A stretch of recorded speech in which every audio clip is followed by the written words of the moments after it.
emergence, and thus they see these as already at work and placed in the process of becoming. Their non-dualism, they say, has breaks, cuts, and thresholds. I saw that. Could this be the place for the social emergence factors and the antagonism? They insist there is no absolute opposition in spite of these breaks, though, these loops. Or maybe the social and the political is at work is in what they call, in the alternatively spelled term brain, B-R-A-N-E, a kind of slice or boundary force in being. Is the social and political there? But then they quickly speak of this only in relation to forces like gravity and strong and weak nuclear forces, it seems to me, where I ask again, is the social and political constellation of antagonisms at work in all this in the chapter on being? Without being clear about this, Crockett and Robbins' critique of Badiou's dualism and mathematical ontology here could become suspect. Granted, as Peter Hallward and others have pointed out, Badiou refuses relation and neglects it, and that charge has to be taken seriously. But at least Badiou's thought has the virtue of sharpening antagonism and the theorization of group social and political difference. Without theorizing socio-political emergence and socio-political complexity within the complex, non-dualist materiality of being a brain, Crockett and Robbins maybe fall short of becoming what they hope, namely more dialectically Hegelian than Hegel, as they say, and they seem not really to have avoided what they call the teleological overlay that is generally attached to Hegel's philosophy. I'm not sure, but I'd like to hear a response to that kind of suspicion. The problem seems only exacerbated when the authors top off their final chapter before the conclusion on logic with two brief discussions of Taoism and the Christian notion of incarnation and crucifixion. They come in very quickly. They affirm Tao as marking an underlying unity of all things, an ultimately harmonious rhythm between and among opposites and oppositions. There's little acknowledgement that Taoism has ways to recognize also overwhelming force and an interest in subverting it, even if that subversion is by going with that force, as some say, and undoing it. Where is the theorization of such force again? And then their way of citing the crucifixion at the end of their logic, and you heard some of it here, to illustrate their principle of being and becoming also leads unintentionally, I think, to an abstracting from worlds of political antagonism. They make a very orthodox and classical doctrinal move, and like most Christological doctrine, I think it's problematic. The crucifixion of Jesus, briefly mentioned on 143 and 4, is for them a crucifixion of the logos, of being becoming. And it is this, they say, that, quote, reunites the opposites of life and death in an extreme and spectacular fashion and demonstrates the disharmony, pain, and suffering that marks the logos, whose wounds it continues to bear. The concern here is, above all, it seems to me, with the development of a principle of logic, always broken and dispossessed. So there's some negativity here, but without any mention of what a crucifixion was in Rome's political order, what it meant politically to be locked down and locked away people and crucified people. The cross becomes a negative philosophical principle, somewhat like in Hegel's phenomenology, rather than a place of state execution and at times extrajudicial execution and torture, as I argued in my Executed God book. In still more appropriate language, Dr. James Cone argues, the cross was a kind of lynching tree used to terrorize whole groups of people, consolidating imperialism, racism on both local and wider levels. Thus, my proposition 3 here again is this. Crockett and Robbins' notion of becoming complexity insufficiently builds into that complexity of energy the complex formation of sociocultural emergence necessary for really focusing political antagonism. And I think these references to the crucifixion are just exemplary of that problem. And then finally, more briefly, there's the issue of Westernization and crisis discourse. It addresses what I think many of us may want to say in behalf of this text. Well, don't they in fact assume this political antagonism? Aren't they trying to address it in their language of Big Brother, the critiques of financialization and greed and corporate power plays? And yes, I think they do mean to address it. Here's the problem, though, and I would put it this way. Crockett and Robbins approach these antagonisms largely as they break now against Western cultural elements that have often long been protected in the past from catastrophic human suffering. I want to see more and urge more reflection on the Westernization, even privileged character of key elements of their lecture. I felt this most often when reading the sentences, and you heard some tonight in the presentations about where we are in this period of energy. Interrogate further the use of the pronominal plural we, I think, would be crucial, especially in sketching the backdrop of the problems of limits. We are all in this together, they write, and this togetherness is the basic of a politics per se. Who is the we here? And aren't we in this, all of us? Yes, but differently, perhaps antagonistically so, even if in one world. In the chapter on energy, the language proliferates, and it gave me some pause. We have exceeded the capacity of the natural resources of the earth to sustain so many billion people at the levels of consumption that we have reached. We are reaching the limits of human ability to expand and manipulate our environment as we desperately search. I couldn't help thinking, as I believe many throughout the global South have long asked, and I've heard them ask it before, who's the we here that is reaching and exceeding these limits now, lamenting the end of expansion and manipulation?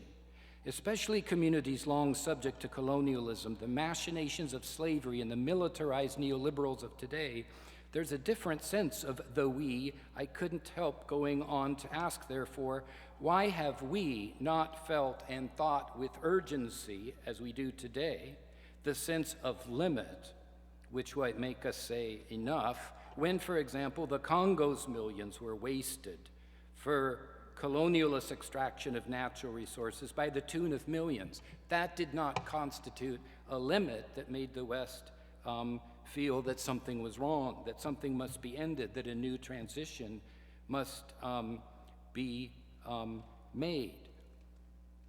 And so the problem, it seems to me, then, is not, as Crockett and Robbins say, that we've had a fantasy of indefinite, if not infinite, growth, maybe, but the problem running deep, too, is that we've embraced the myth of sacrifice, as Franz Hinkelammert and Enrique Dussel write, the idea that it's all right for one part of humanity to live while sacrificing others and treating them as disposables. Again, where is the meaning of the us in all of this? And who are we talking about when we say we? I'm asking here, I think, with this final proposition, for greater reflexivity on this language so that this project can be presented as a we that is complex in the full, energizing social and natural tapestry of humanity. I look forward to our conversation from here on. Thank you very much to the authors in this evening.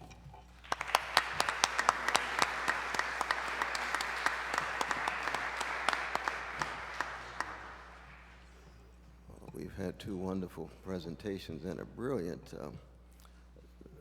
interpretation. I'm looking for which way this dialogue is going to go myself. So I don't want to spend a whole lot of time. And of course, I want to save good time for the audience to hear your voices. I want to thank Brother Bo and Brother George for bringing us together. This really represents the best of what the Union Seminary is all about.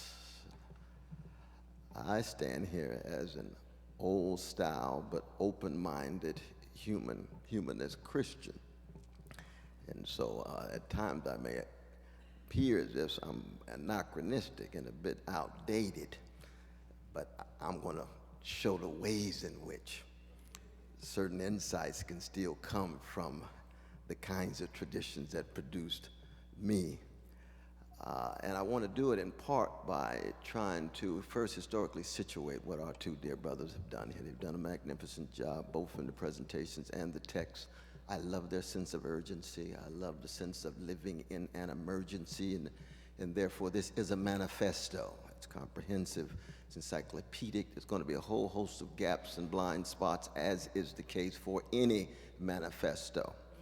But let's go back briefly to the founding of Union in 1836 and the emergence of liberal theology and the ways in which it generates notions of contingency and context and crisis given the emergence of new historical consciousness in light of the impact of the French Revolution, the new science and romantic poetry.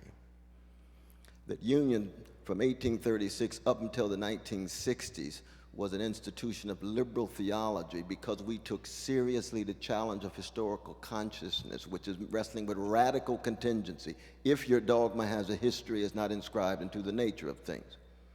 If your doctrine has a genealogy, it's not inscribed into the nature of things. That can generate a crisis if you've been shaped in a prehistorical, pre-liberal context.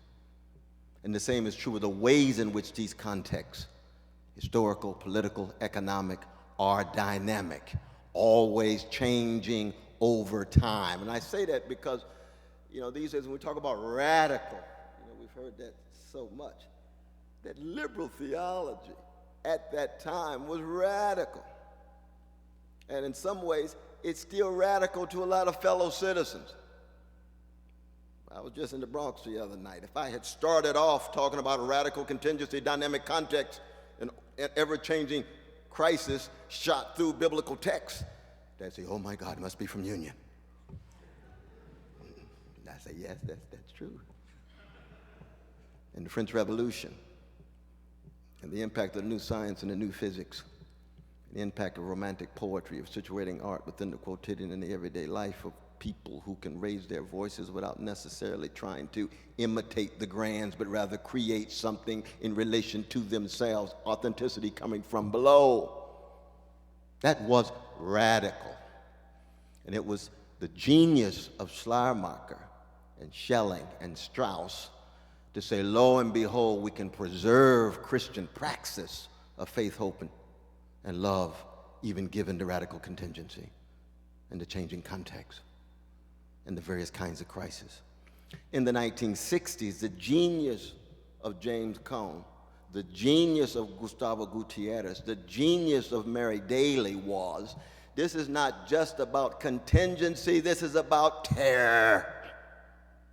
This is not just about context, variable context. This is about trauma lived, wrestled with in every conceivable dimension of who you are. And this is not just about changing crisis, this is about catastrophe. And that was a paradigm shift. They said, what about Niebuhr? What about Tillich? What is always two figures in 19th century European thought who were unclassifiable, Kierkegaard and Nietzsche. They don't fit, they're misfits. And it was through Kierkegaard that we got the great Karl Barth's revolution. It was through Nietzsche that we got the theothanatologists, the death of God theologians. We're blessed to have the daughter of Brother Gabriel Vahanian right here. Give her a hand. Noel's right here. Death of God theology, late 50s, early 60s. But that's the Nietzschean influence, the Nietzschean shadow. Neither really penetrated Union. Now, of course, I stand corrected because I got Brother Gary Dorr in here, who's the definitive historian of what I'm talking about, liberal theology and all the various paradigm shifts.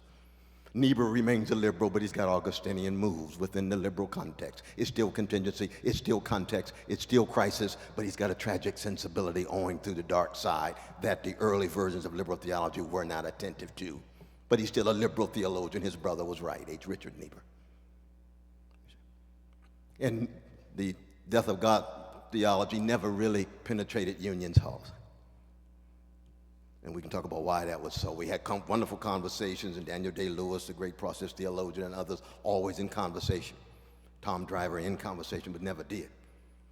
But since the late 1669, let's say, Black Power and Black Theology, Brother Jim, we got to talk about terror, trauma.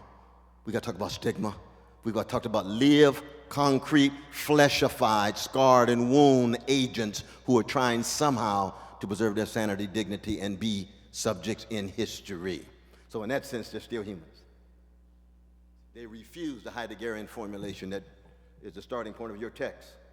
Heidegger says, the being of the human being is used up. Only a God can save us. And of course, that God really should be small g, because Heidegger is a fellow pagan brother, small g.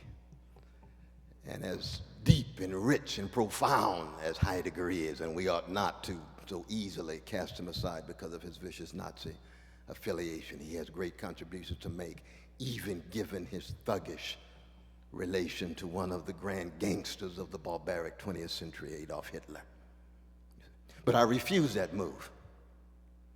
That we human beings, as scarred, as wounded, as bruised, still can make a difference as human beings. I'm still tied to the liberation theological paradigmatic shift of Cone, of Gutierrez, and of Daly.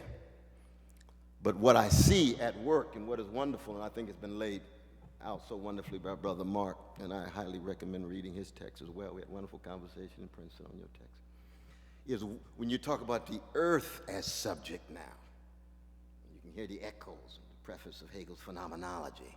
We're now talking about the substance as subject, spinocistic subject, substance now, not just with determinations, extensions as with Spinoza, but actually talking about the ways in which it is dynamically in process with various forms of consciousness being transformed over time in light of their encounter with dynamic context.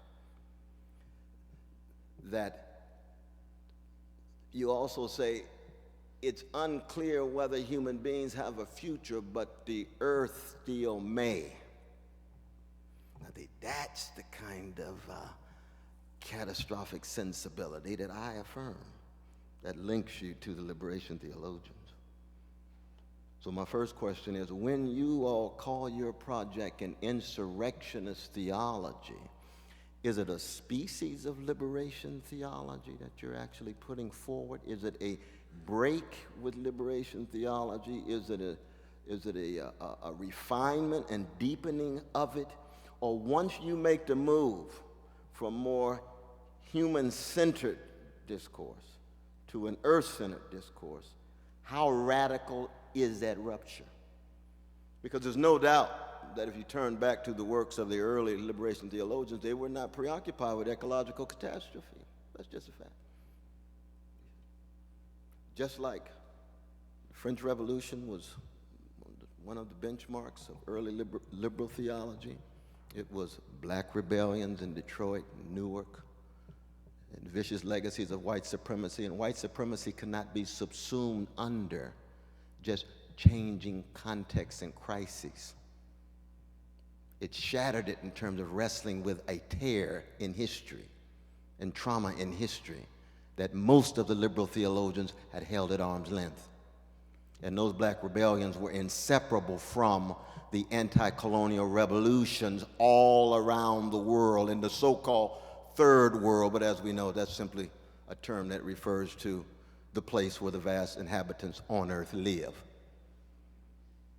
So it forced us to decenter our European discourses and to demystify our European narratives, not trash them. We have appreciative scrutiny of them, but they no longer sit at the center to such a degree that they render invisible the tear and the trauma that was always already operative, even when they were making the breakthroughs, challenging historical consciousness, talking about contingency, talking about context, talking about crisis. Now, what is wonderful about this manifesto is it's very sensitive to the tear that the liberation theologians were talking about, to the degree to which, in this text, you highlight the three crises: the ecological crisis, the energy crisis, and then the financial crisis. For these two brothers, the event is not French Revolution, not Black Rebellion, anti-colonial revolutions, and so forth, but it is the passing of late capitalism.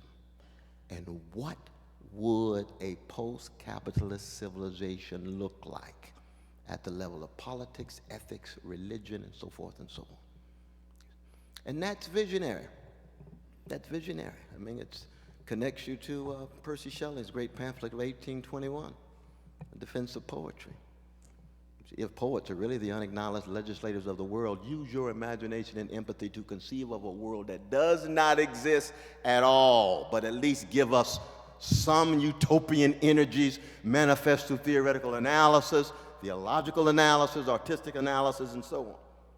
And I want to end with this last question. We talked about this, and they were kind enough to come to my class on Du Bois, and we had a wonderful time. But you got to give me some sense of why you have such a, it's not indifference, but it verges on almost contempt or hostility for forms of transcendence. You see, I'm still Kierkegaardian enough to like certain forms of transcendence. And all the Spinoza in the world, all the Nietzsche in the world, the most radical immanentists who I love to read, leave me unconvinced. Because some notion of just getting beyond the present is already a certain conception of transcendence. Refusing the status quo is already a certain kind of transcendence.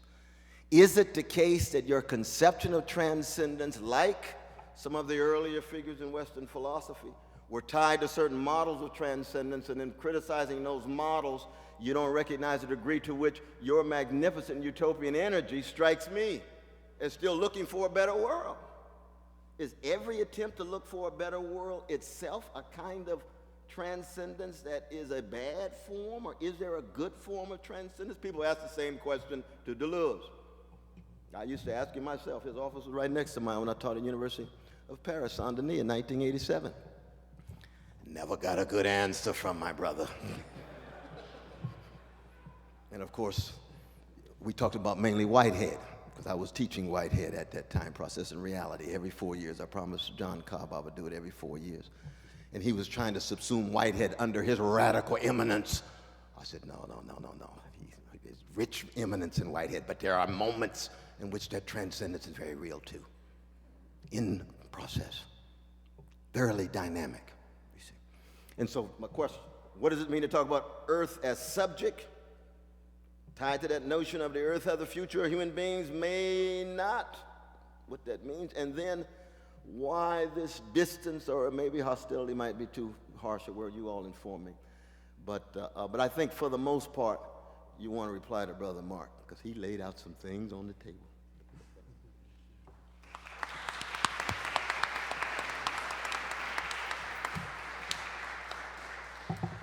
All right. Well, that was certainly edifying. And I'm sure everything's crystal clear, so nobody has questions. No, that's not true. We've heard everything. We've heard about a world of becoming. We've heard about the world becoming a brain via emergent complexity inherent in energy transformation, the limits and viciousness of global capitalism, rethinking thermodynamics, magnetospheres, the oppression of the poor and minorities, and religion as a possible site of resistance. We've heard about reconceiving the incarnation. We've heard Dr. Taylor critique some of this. Maybe there's a missing political, social, and antagonism within Dr. Crockett and Dr. Robbins' book. And we've heard Dr. West ask, is this truly more radical than traditional liberalism? And whence the aversion to transcendence? So before we open it up to everyone for questions, we want to leave at least maybe 25 minutes for that. So we're going to go a little bit past 10 o'clock. If anybody needs to get up and leave, that's perfectly fine. But first, if Dr. Crockett or Dr. Robbins want to offer brief comments in response to either of the presentations from Dr. Taylor and Dr. West and some of their criticisms.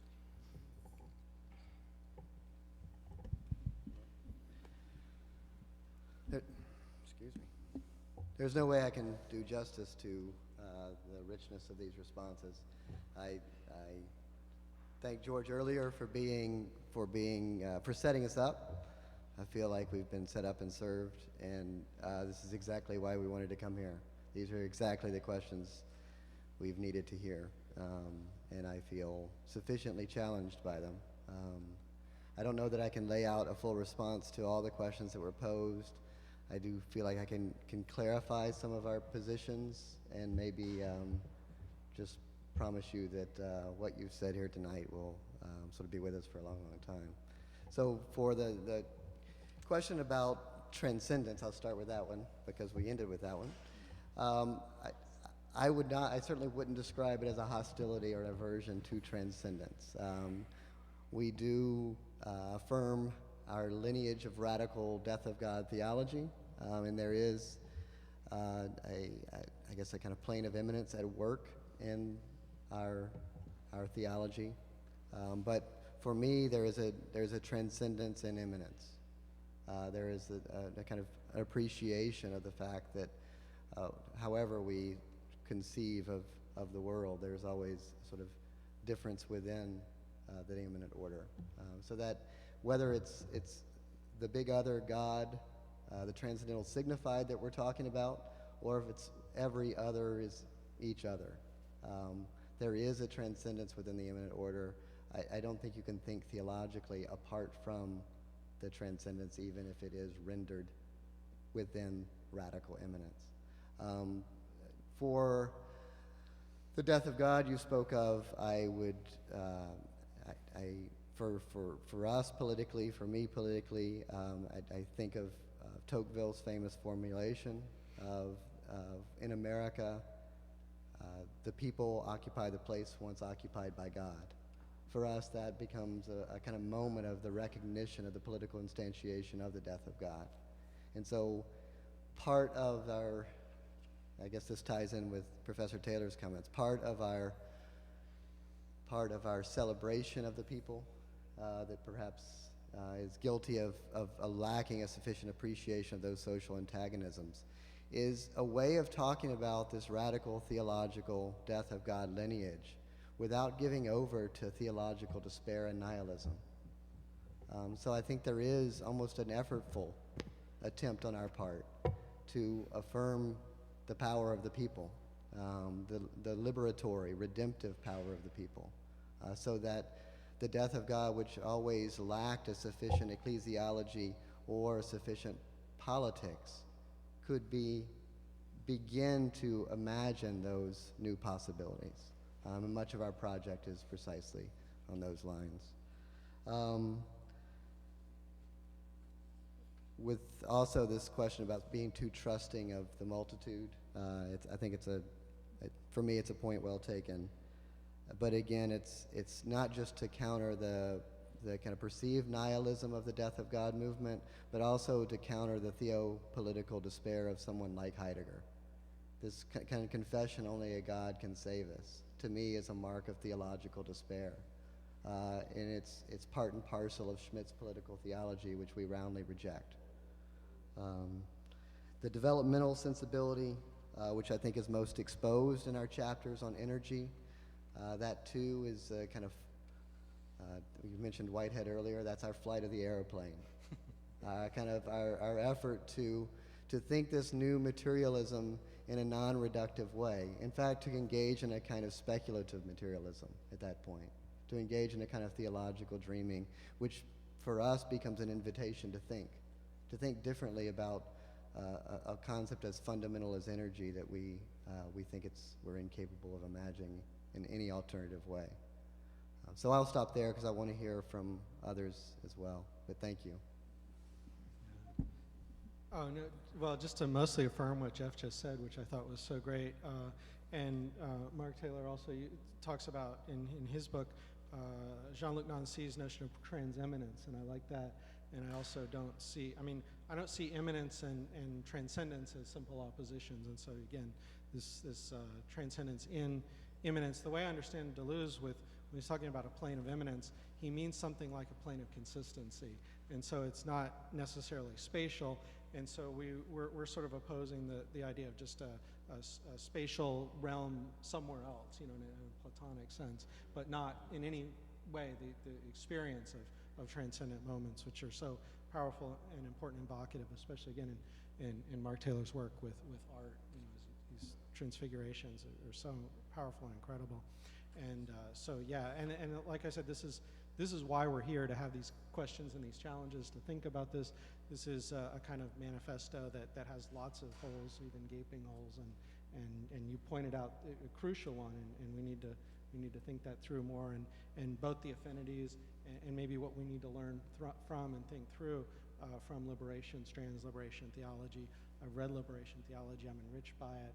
It's there. I don't talk about it or explicitly nearly enough, but it's an incredible resource, and this is why we're here. So thank you so much for both of you for that. Okay, so here's where we open it up for questions. We'll be keeping a queue here, and we can kind of go around. So maybe we'll start with Professor Raymond back there, whose hand shot up.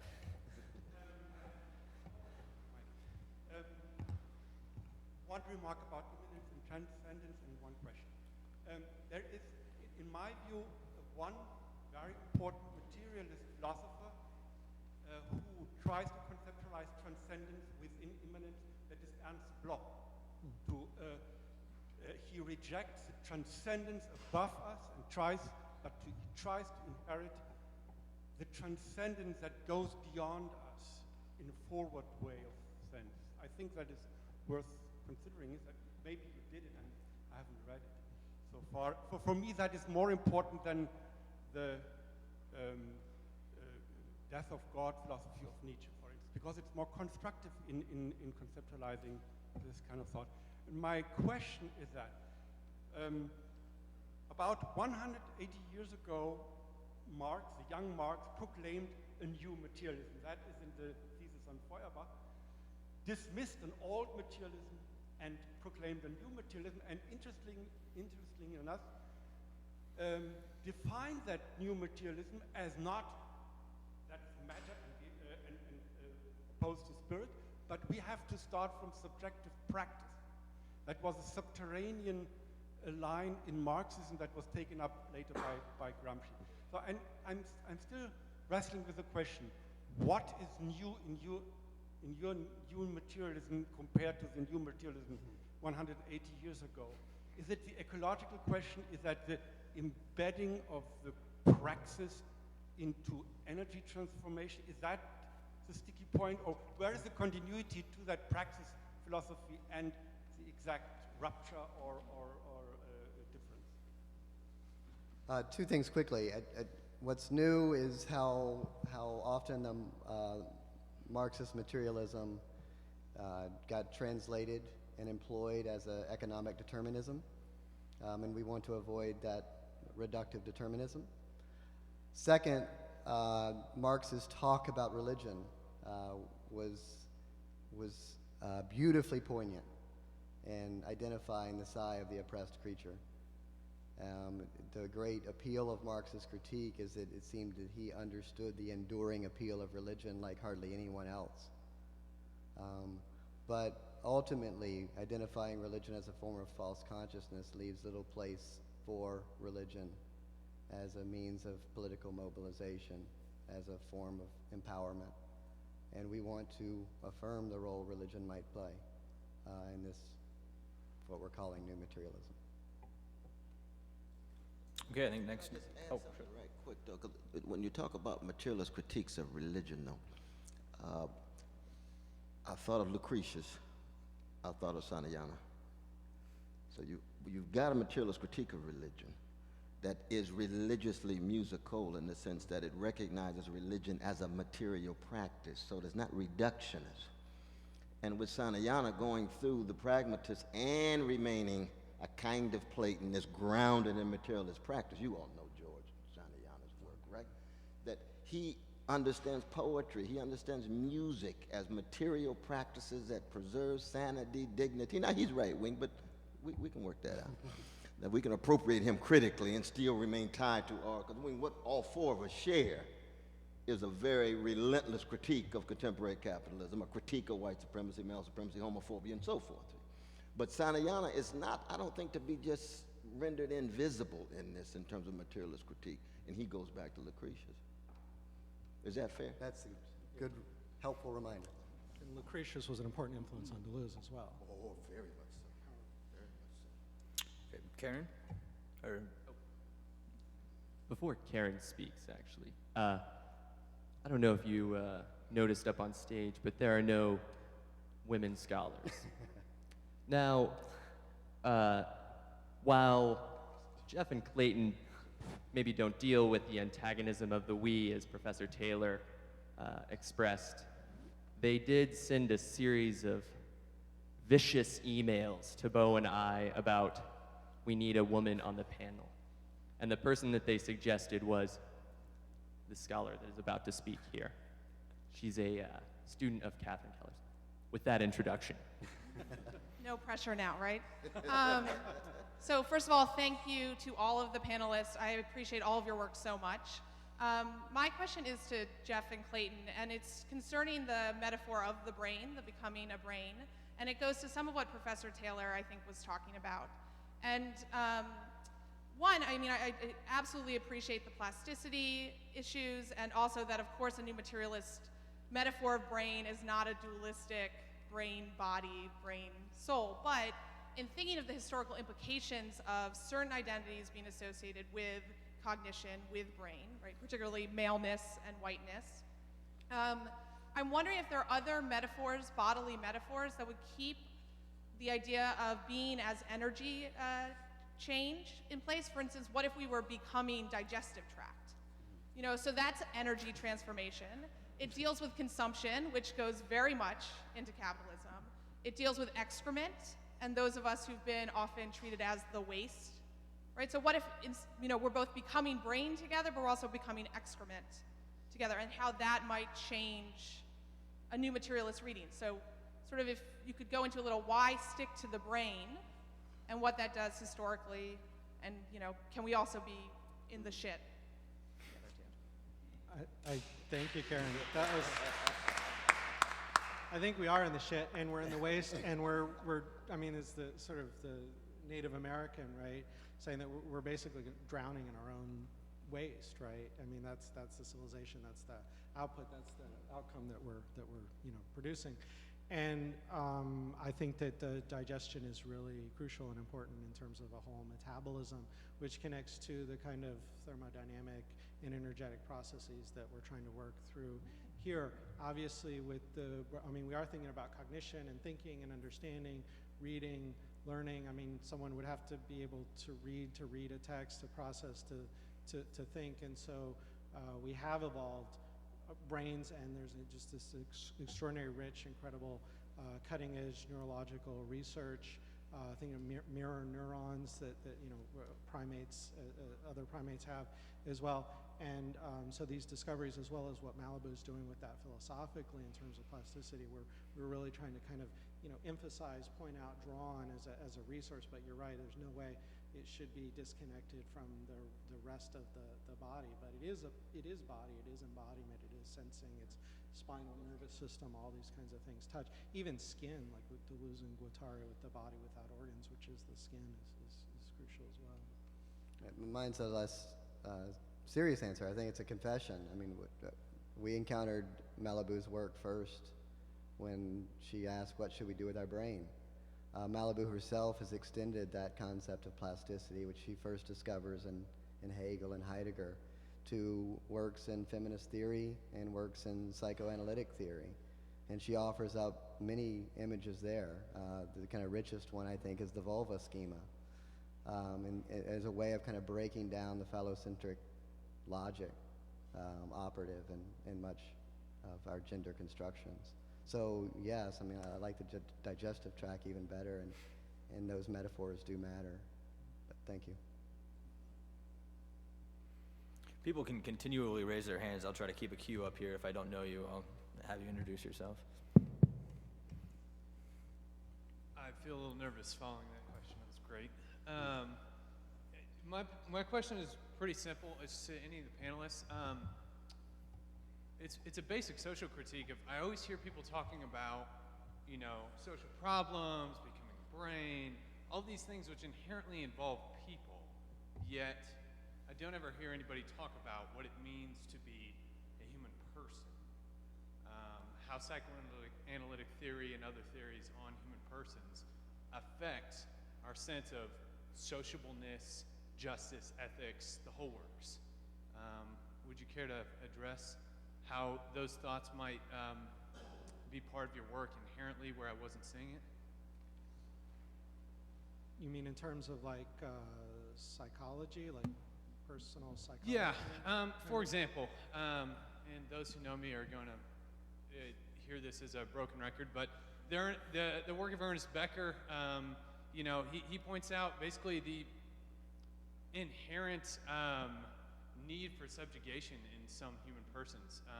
not in the sense of oppression, but in the sense of like needing social order, and because of that, you know, the ubiquity of injustice is rather an astonishing sociological fact the world over throughout history to me.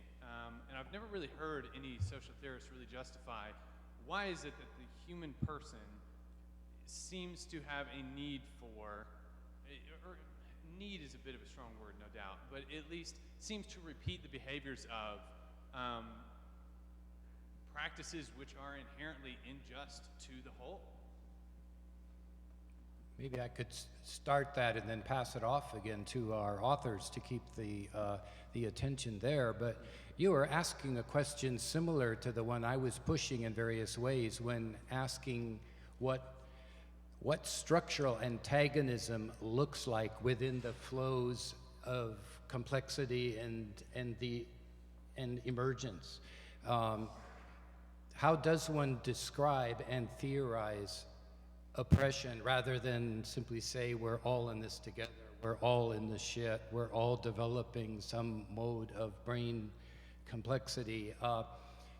Can I, with this question, point my question back to you again and ask, are you still on the way of theorizing these structures of antagonism within the emergence of energy and energetic liberation?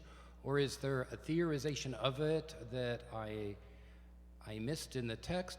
Please don't hear me as saying step outside of your kind of non-dualist vision of recovering a sense of our embeddedness in the earth. I'm not going there, but I want to get, I would need some greater density for these moments of rupture where there's not only terror and trauma, but then structures that perpetuate terror and trauma, to use a phrase that Dr. West used. Those need naming, it seems to me, in a materialism, old or new, especially if one wants to make a difference with respect to these issues of pain and oppression that the questioner is asking. Can you help me? I don't think I can help you. I think it's insufficiently theorized in the work. I think for me, there was as I've been doing work in political theology, and as that made its way into this manifesto cooperative project with Clayton, there was a kind of allergic reaction to anything that looked remotely like Schmittian politics of enmity, as a friend-enemy distinction, and I think that was probably led to a kind of blindness on my part to giving the kind of serious attention to this social antagonism. And that critique of Schmitt was very important and valuable given the state of political theology today. So I really appreciated that. I'm left then wondering how to theorize enmity, and I think the main antagonism is too implicit, needs a more robust theorization, as you say. So I accept your critique. I think that the main implicit one is sort of the antagonism against the concentration of wealth in smaller and smaller circles of elite class and corporations and countries. So that would be the major antagonism. But I think you're right. We need a fuller and broader and more nuanced understanding of antagonisms. And of course, these also have all their histories which inform us and produce us in terms of race, class, gender, et cetera, et cetera. Okay, I think we have Professor John Tataminal next. And if anybody else wants to raise their hand, I'll put you in. So I just now had the phrase in my mind, the British must leave India as friends. To talk about the enemy-friend distinction is not necessarily to give in to the necessity of that distinction as an ineradicable fact of human experience, as nonviolent practice tries to teach us. So that's just a thought about how to recognize the reality of conflict, but not necessarily give in to a certain construal of conflict as the necessary mechanism by which we generate some larger social solidarity that requires the perpetual marginalization of some at the expense of the majority. So I don't think you have to go Carl Schmitt to get there. But what I hear, I think, that's felicitous and might well be one of the reasons why this dimension of your work is under-theorized is because you're trying to get us to think about ourselves as earth creatures. And that there are forms of identity politics that can blind us to that reality.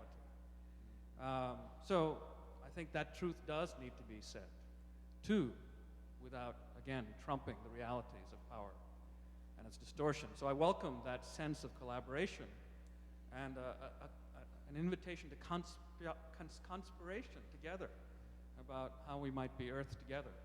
By the way, I should also say that it's just really wonderful to have you two model for us what collaborative scholarship can look like, rather than us each in our own little individual books. So I think just the very fact of your friendship, your presence with us, tells us much about what academic production might look like. And so I want to thank you for modeling that before a word is said. So, the other thing I just want to say, it's hinted at in some of the work that's being spoken here, is the possibility of a non-Westernism. A bit cliche for me to speak of this, but it needs also to be mentioned that there are resources, including non-dualist resources, in Shankara and Nagarjuna that might, among other figures, also be resources. And the way in which we're locked into a certain kind of Western discourse seems to be needing to be interrupted. And then lastly, I think we do need some theorization about the ways in which this connects. Some theorization of vulnerability and the way in which this might be an answer to AJ's question. Our deep desire to evade our own vulnerability and the ways in which that lack of openness to vulnerability generates propensities in us for hierarchicalism, for structural violence, for wanting to overlook our being bound together. So just some further thoughts. But on the whole, I found your remarks today deeply inspiring, especially the way in which it helped me to situate the book better. So thank you. Thank you, John. That was beautiful. And I guess I just want to say, in terms of other religions, this is absolutely crucial. We talked all too briefly and insufficiently about the Tao in the last chapter, and then or before the conclusion. And the other thing that wasn't in the book that I'm trying to think about and make sense of, you mentioned Shankara and Nagarjuna, but and a kind of non-duality, which I think is what we want to get to, right? And there's those resources in Indian thought, and in terms of Chinese, this notion of qi. And so I'm really interested in this idea of qi because it's fully material, but it's also a kind of force of energy, right? And so I interested in that, like that, want to pursue that, want to develop that a little bit more, and specifically even a little bit of a tension over against a kind of sort of stereotypical Neo-Confucianism, where Li as principle sort of maybe dominates or is a little bit too powerful, and qi kind of gets subordinated. And I'm suggesting, well, what if we sort of liberate qi, and not that there's no Li, but qi kind of Li emerges from qi. But thank you. And in thinking about us as Earth people and the geology of morals and logic and politics that we strive for, one of the things that we were trying to suggest and make clear about how political power works is that it doesn't have to be a zero-sum game, and maybe this is some of the things we need to think about with regard to the social antagonism, but the possibility that political power might be a generative force. It might generate energy, and I know that sort of movement politics and being involved in a community of cooperation, that doesn't just inspire, but it forms subjectivities and allows people to do things that perhaps they didn't even believe they were capable of doing. So that sort of generative power of politics, I think, is grounded in our geology of the political. Okay, we've got time for probably another question if it's out there. Or we could conclude right now. We are over time and we want to respect people's time, so we do have one more. got Brother Toby Sanders in the second row. Oh, sorry. Oh, there's another one too. We got Brother Toby. Honored to be here, and I learned a lot. This is very exciting and provocative. Two of my favorite, the theologians engaging a couple of new folks on the scene, and some challenges from the audience that I find very encouraging. One of the things that that sort of troubled me about the discourse going on here is the way that our conversations about the brain carry this historical baggage of a kind of scientism that comes under critique, I think, by Dr. Taylor with the developmentalism term, and that the notion of the brain as a sort of computing mechanism, just inherently gets drawn into there. And in contemporary neuroscience, there's a lot of pushback on that in terms of the brain producing results that can't be anticipated by that kind of positive developmentalism that I think might be a resource for answering some of the challenges about the antagonism, the friend-enemy sort of discourse. The other thing is that I think that just like with all theology, it's largely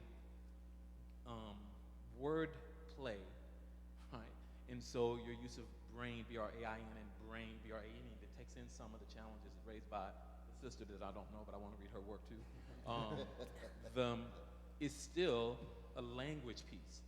And so the challenge that Dr. West raises at the end about the origins of neoliberalism and that poetic element, that poesis, that making of a world piece, I think is also a resource, because at the end of the day, even if we're talking about earth beings, the earth can be thought of as that which produces language or discourse in itself, right? And so I'm really making a statement here, is that I think that the challenging this partnership to see the brain work and the brain metaphor as the constitutive of its own sort of critique, right? And I think this is what Dr. Taylor is pressing on here, and some honesty about that, because what I fear is that there might be some young sisters and brothers taking up this piece and reproducing the same sort of domination with it, using this sort of scientism, using the sort of, one of the things that suck to people working in prisons, like I'm doing a bit, is that there's this tension between the ecologist and the geopolitical and the crisis or tragic political. And I could see the potentiality of your work being misused in this way if it does not attend to the kind of challenges that Mark raises.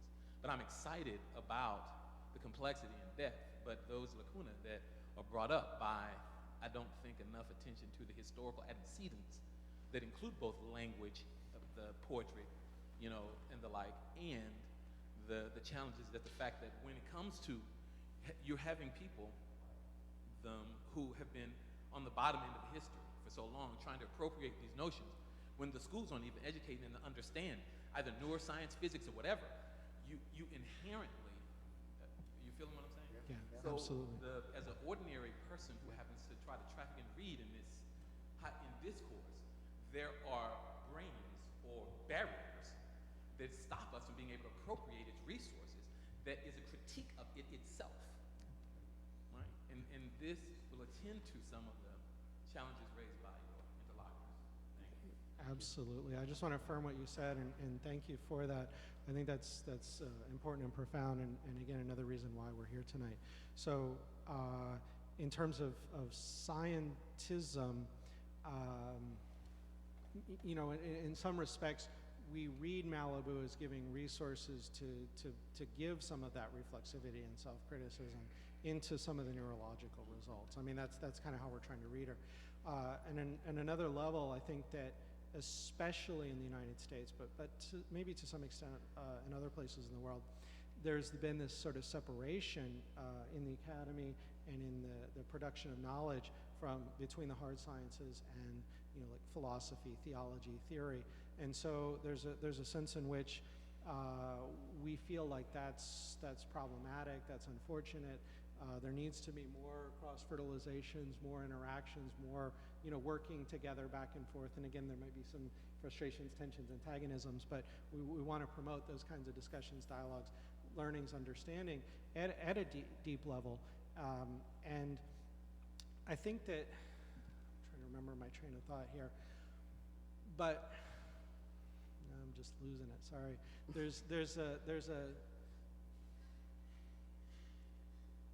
No, I just lost it. Sorry, yeah. I'll be very brief.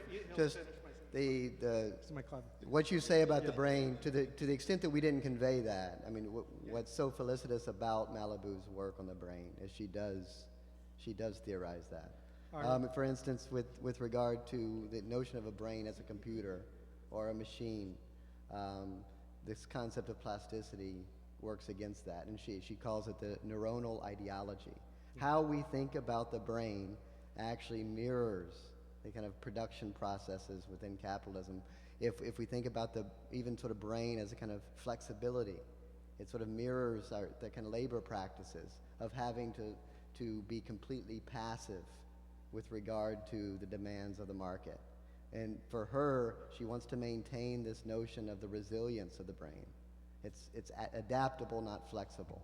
And so I think there's still a resource within her for us to talk about the antagonism that you've rightly pointed out we don't enough. Not to mention sort of the explosive potential of plasticity as well. So I think that's our lack and flaw as opposed to Malibu's, which we're drawing on with regard to brain plasticity. And I'm sorry, I just remembered what I want to say about language and poetry, because again, I want to affirm that.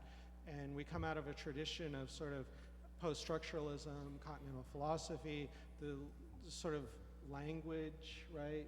Linguistic turn, linguistic constructivism, and sort of seeing maybe some, not only in France, but in the United States, sort of taking that a little bit too far, and so needing to sort of bring back, the real world, and to take up some of these issues of ontology, of ecology, of Earth, and again with the scientific discourses of that.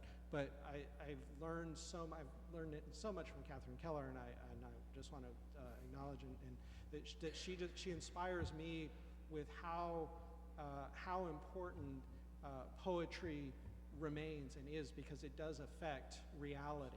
I mean, affect with an E, not affect with an A. It affects reality. And what you were saying, Brother West, earlier today about poetry and existence is deeply profound and moving. So thank you.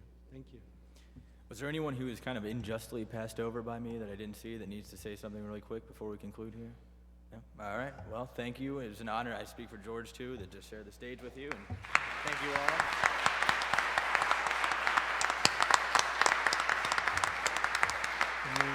Can you send us your response?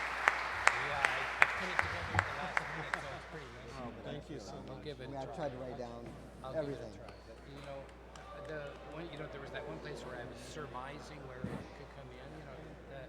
Your issue of breaks is